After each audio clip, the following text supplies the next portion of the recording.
Subject Hindi chapter 4 है। Chapter का नाम नाखून क्यों बढ़ते हैं। इस चैप्टर से 70 ऑब्जेक्टिव क्वेश्चन पूछेंगे। जो स्टूडेंट सही जवाब देंगे उनको प्राइज के रूप में एक कलम देंगे।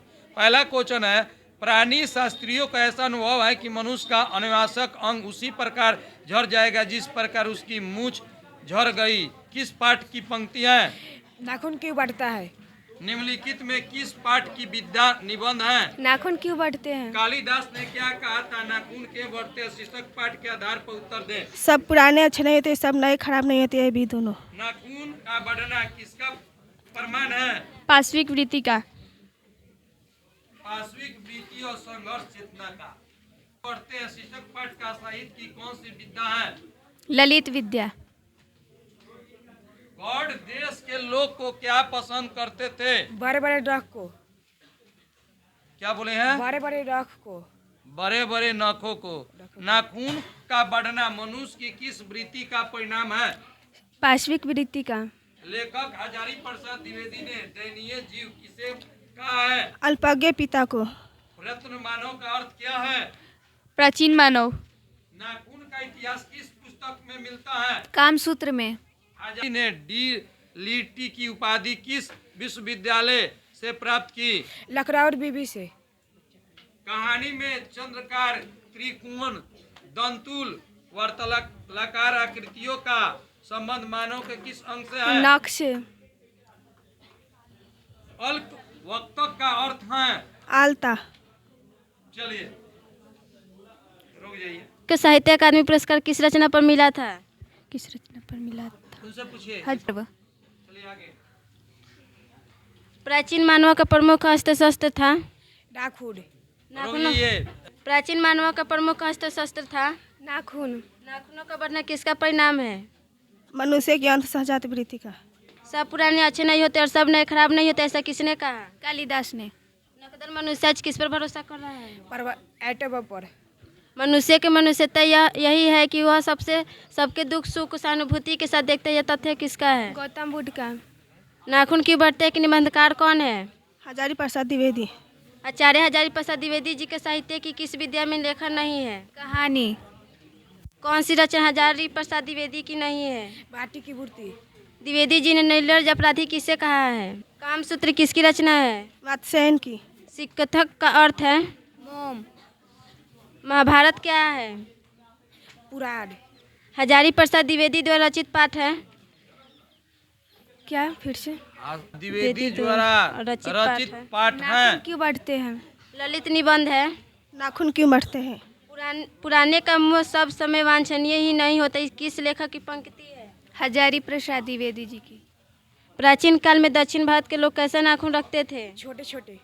दधीची की हड्डी से क्या बना था। ब्रज के इंद्र के ब्रज। आलोक पर्व शीर्षक निबंध संग्रह किसकी रचना है। हजारी प्रसाद द्विवेदी जी की। हजारी प्रसाद द्विवेदी का जन्म कब हुआ था। 1907 ईस्वी में।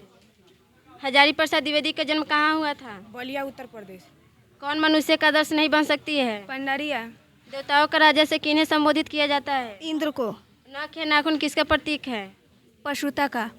पृथ्वीराज रसो किनका संपादन है। पृथ्वीराज रासो किनका संपादन है। हजारी प्रसाद का द्विवेदी जी का। हजारी प्रसाद द्विवेदी को कब पद्म भूषण की उपाधि से सम्मानित किया गया। 1957 ईस्वी में। अशोक के फूल किसकी रचना है। हजारी प्रसाद द्विवेदी जी की। लेखक के अनुसार मनुष्य के नाखून किसके जीवांत प्रतीक है। फूल किसकी रचना है। हजारी प्रसाद की। पूरा नाम क्या था। आचार्य हजारी प्रसाद द्विवेदी। लेखक के अनुसार मनुष्य के नाखून किसके जीवंत प्रतीक हैं। अतिशय का। पाश्वी वृत्ति का। हजारी प्रसाद द्विवेदी की मृत्यु कब और कहाँ हुई। सर फिर से। हजारी प्रसाद द्विवेदी की मृत्यु कब और कहाँ हुई। 1979 में दिल्ली। ठीक। सहजात वृत्तियाँ किसे कहते हैं। अरजात सवृत्तियों को। द्विवेदी जी से किसने पूछा था नाखून क्यों बढ़ते हैं। छोटी लड़की। नाखून के बढ़ते पाठ में बड़े ने सबसे बड़े चीज किसे माना है। प्रेम को। किस देश के लोग बड़े बड़े नख पसंद करते हैं। गौड़ देश के लोग। पुराने का मोह सब समय वांछनीय ही नहीं होता। यह पंक्ति किस शीर्षक पाठ की है। नाखून क्यों बढ़ते हैं। अनाम दास का पोथा उपन्यास किस लेखक की कृति है? हजारी प्रसाद द्विवेदी जी की। अगला क्वेश्चन बताइएगा। अगला क्वेश्चन आप बताइए, कौन नाखून को जिलाए जा रहा है? प्राकृतिक। हनुमान दास का पोथी साहित्य की किस विद्या की रचना है? उपन्यास। असुरों के पास नहीं थी। लोहे की अस्त्र। कालिदास की ललित योजना किनकी रचना है? आचार्य हजारी प्रसाद की। गौतम बुद्ध ने कहा था कि मनुष्य की मनुष्यता है। क्या? बताइए। गौतम बुद्ध ने, हाँ ठीक है। दुख सुख में सहानुभूति होना। अब बताइए। सभी के दुख सुख के साथ सहानुभूति के साथ देखना।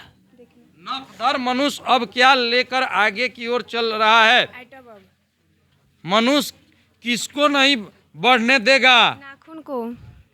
ठीक। अब बताइए, मनुष्य किसको नहीं बढ़ने देगा? नाखून को। बहुत बढ़िया। ये तीनों को प्राइज एक एक दीजिए।